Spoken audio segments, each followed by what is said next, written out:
Hey, what's up? My name is Nick Russo, and we are coming to you live from our Backstage Whataburger Studios. And it's my pleasure to welcome a guy that I've seen so much this year. He's had one of the biggest years ever, Mr. Aaron Watson. How you doing? It's good to be here. Thanks for having me. Man, it's my pleasure, man. I saw you just the other night at Stampede Houston. You saw how packed that place was That to was see. so much fun. It was so fun. It was good to be back in Houston. So one of the coolest things about you, man, is you go to the merch table after your shows and you meet up with the fans, and like your hardcore fans know that they can expect that. Yeah. Is that something you've been doing since the beginning? Yeah, for about 18 years.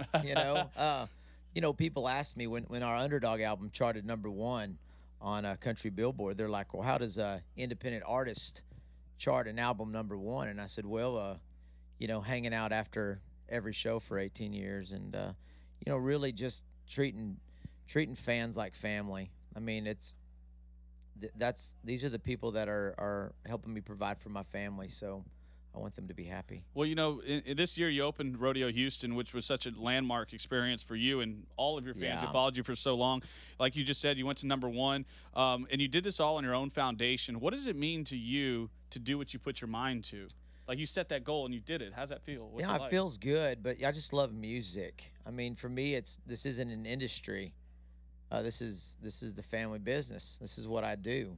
So I tell people, whether I get played on the radio or not, I'm making music for my fans, and because that's what I have to do. I love writing songs. I love country music, and I think what's so significant about what's happening with us now, with our single flirting with the top 10, it's I've taken a different path, and because of that path, I think I really appreciate this moment. I understand just how much of a blessing it is to have, a song that's doing well nationally. I think it's like a dad who gets a big job promotion. It's I'm very just humbled by the whole situation, and and obviously getting to play, the Houston rodeo. I mean, I tell people, I mean, for a Texas boy to get to headline the rodeo, I mean, it doesn't get much bigger than that, honestly. I mean, it's like a golfer getting that green jacket or something. Have you had a chance to digest the year?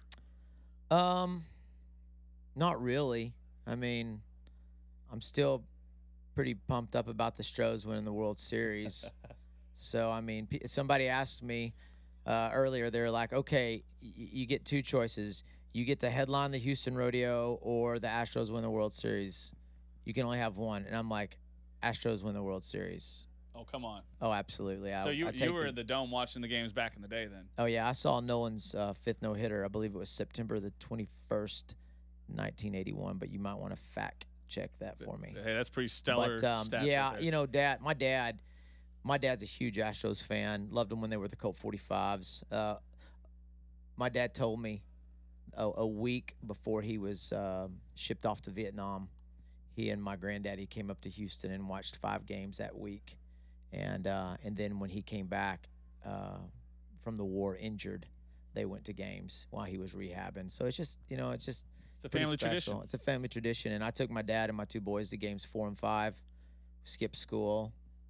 Special. We You got to stay up late. ate powdered donuts for 2 straight days in Mountain Dew, and I love it. it was great. So you spoke about your dad, you spoke about the family. What are your plans for Christmas? You guys have traditions that y'all do every year? Yeah, we're going to Disney World. We've done that the last 4 years. It's so much fun. With my schedule being so crazy, I felt like I was kind of missing out on Christmas. I kind of felt like, man, we're always working, and it's like all of a sudden Thanksgiving's here, and all of a sudden I turn around and it's December 24th, and I was like, I didn't get to feel any of this Christmas.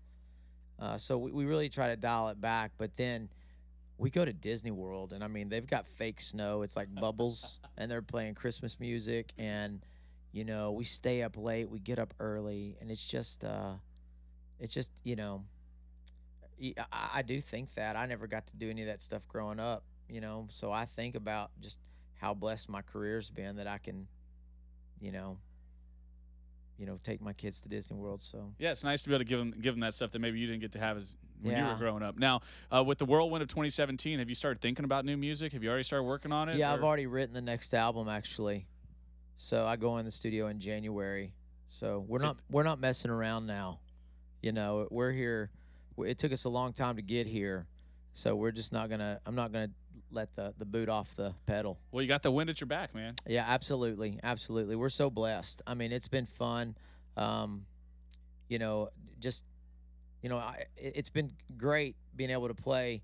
I think 41 states, 10 countries over the last couple of years. But what I tell everybody is I'm unapologetically Texan, and Texas has given me the opportunity to share my music with the rest of the world. So we're having so much fun, and Well, we're excited. We're excited to be here tonight. I mean, you guys have done so much for us. So thank you. Well, we're proud. We're proud to be a part of it, man. Because I can say I have been with you since the beginning. I told you the story at Rodeo Houston, man. Yeah. You were the first person I ever brought on the stage. Yeah. And it was for about 7 people at Graham Central Station in Corpus Christi. I love it, man. And I was like, it was the days before there was streaming music, and I had the hard copy Honky Tonk Kid, and I was like, all right, and it meant like to be a 19-year-old kid bringing anybody on stage was such a big deal, and so like.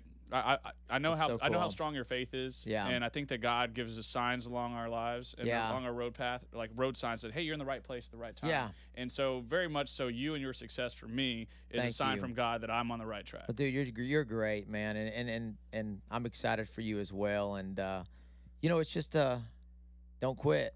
Amen, brother. It's that simple. So how excited are you about 10-Man Jam tonight? It's gonna be fun. I'm excited to be here. All these great artists. So I'm just going to get up and sing some cowboy songs, do my thing. There you go. Aaron Watson, 10-Man Jam. We're backstage in the Whataburger Studios with 100.3 The Bull.